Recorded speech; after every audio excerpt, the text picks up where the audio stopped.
Hello! In this video, we are going to talk about exponents and exponent rules. So first, let's talk about what an exponent is. If you have a number like b, and you write a little symbol up here as a superscript, that x is the exponent. So this number is the base, and the x is the exponent. And the exponent touches only the thing that is directly in front of it. So for example, if we look here, the exponent is touching the a because that's directly in front of it. It is not touching the 2. But anyways, back to our definition. This whole thing, this would be an exponent. And what it means is you multiply the base by itself x number of times. So for example, if we wrote x cubed, what that actually means is x times x times x. If we have y squared, what that actually means is the base is y, the exponent is 2, so y times itself, y times y, twice. We already talked about 2a to the 4th. The 2 does not have a exponent on it, although technically it does. It has the exponent of 1 on it because anything raised to the 1 power is itself. So this would be 2 times a times a times a times a. So the 2 is still there, but it's a 4 times. Here we have a product. We have two things, and the exponent is on the outside of the product, but the exponent is touching the parentheses, which means that everything that's in this little package, we're going to multiply itself twice. So 7b times 7b if we were going to expand it. And then, of course, you would multiply that out. And here in the last one, we have a binomial, x plus 5, but it's raised to the 3rd power, or it's cubed. So that means that this package, this x plus 5 package, is going to occur 3 times multiplied by itself. So you would have x plus 5 times x plus 5 times x plus 5.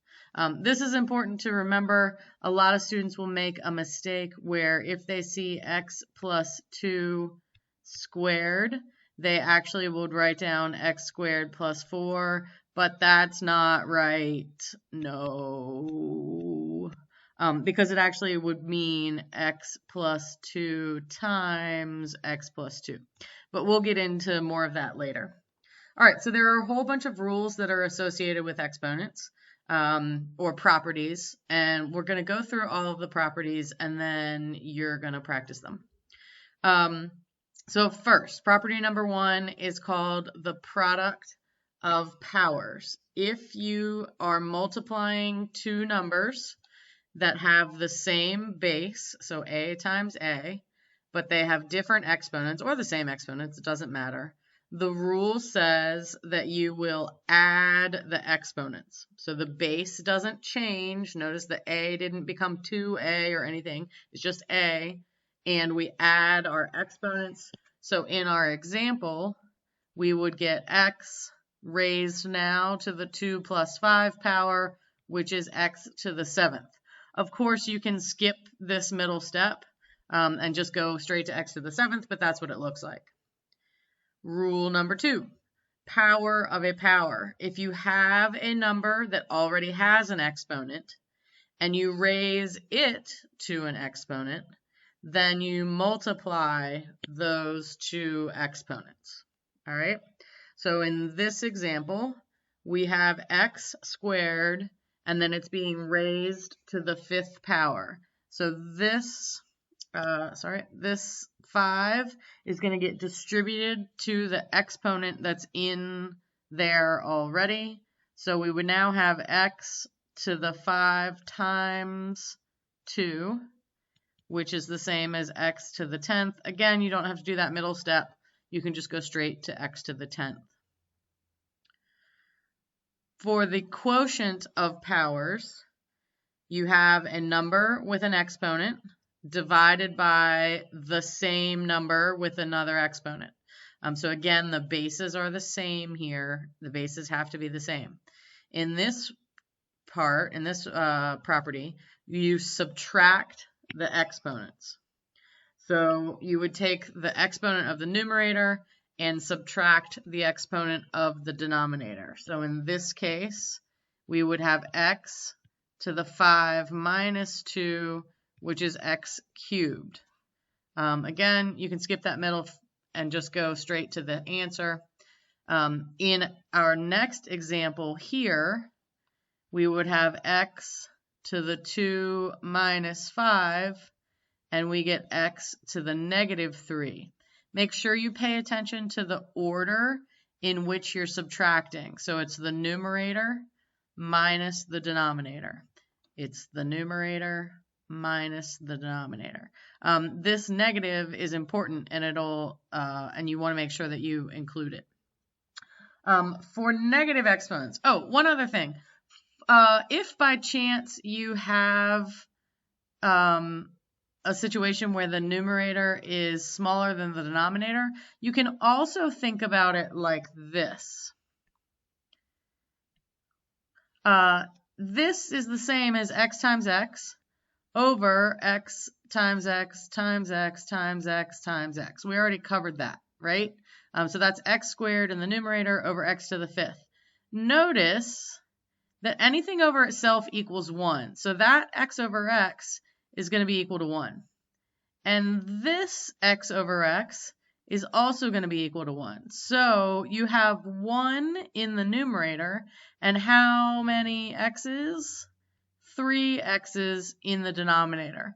So you can subtract and get this negative x cubed, or you can leave the remainders in the place where there was more of them. So there were more 5s in the, 5 is a bigger number in the denominator than 2 is. So that means our leftovers, our x cubed, were going to remain in the denominator.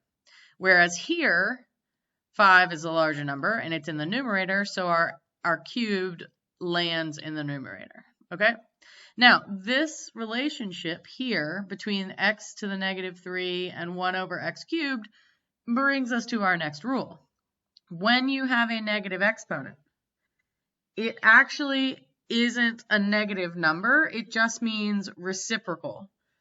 So if you have a to the negative m, that is the same as 1 over a to the m. If your negative is in the denominator already, that means it would bring it up to the numerator, because that's going to be the same as 1 over a to the negative m, which would be a to the m. So if we have x to the negative 6th, that would be equal to 1 over x to the 6th. And if we have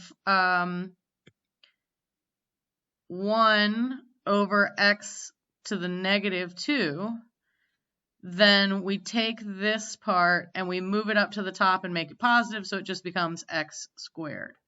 All right, so a negative exponent is not a negative number, it's a change in the way that you write it. So it means reciprocal, it doesn't mean negative. Okay, rule number 5. If you have a power of a quotient, so here's a fraction and it's raised to a power, that means that the exponent is going to get distributed to each part of the fraction. So our result would be a to the m over b to the m. So in our example, if we have x over a to the 4th, this 4 is going to multiply with the exponents that are already there. So we would have x to the 4th over a to the 4th. If we combine these rules, like say we had x cubed over a and all of that is squared, this would multiply with this exponent, the 2 multiplies with the 3 exponent, and then the 2 multiplies with the 1 exponent that's there. So you would get x to the 6th over a squared. So you can combine multiple rules all together. Rule number 6, the power of a product.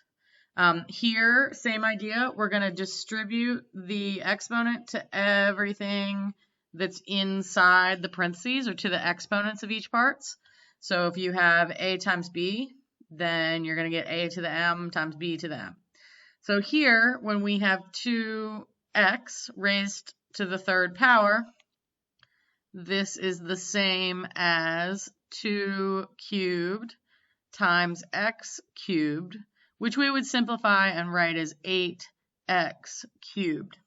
If you think about our example from before, another way to think about this is, well, it's 2x 3 times. So it's 2 times x times 2 times x times 2 times x. And then, because of the commutative property of multiplication, we can multiply things in any order. We could have 2 times 2 times 2 times x times x times x, which is 8x cubed. So just another way to think about it. And finally, our zero exponent rule, anything raised to the 0 power equals 1. So if you have 8 to the 0 power, it equals 1. X to the 0 power, it equals 1. If I have 27x cubed, all of that raised to the 0 power, it equals 1. So anything raised to the 0 power equals 1. Now be careful, if I had 2x to the 0 power, this would still be equal, the 2 is unaffected. So this is still 2, but now it's 2 times 1, so the result is 2. Okay, those are all of the rules. You can apply them in any way, and it's very important that you learn all the rules so that you can practice with them. Thanks.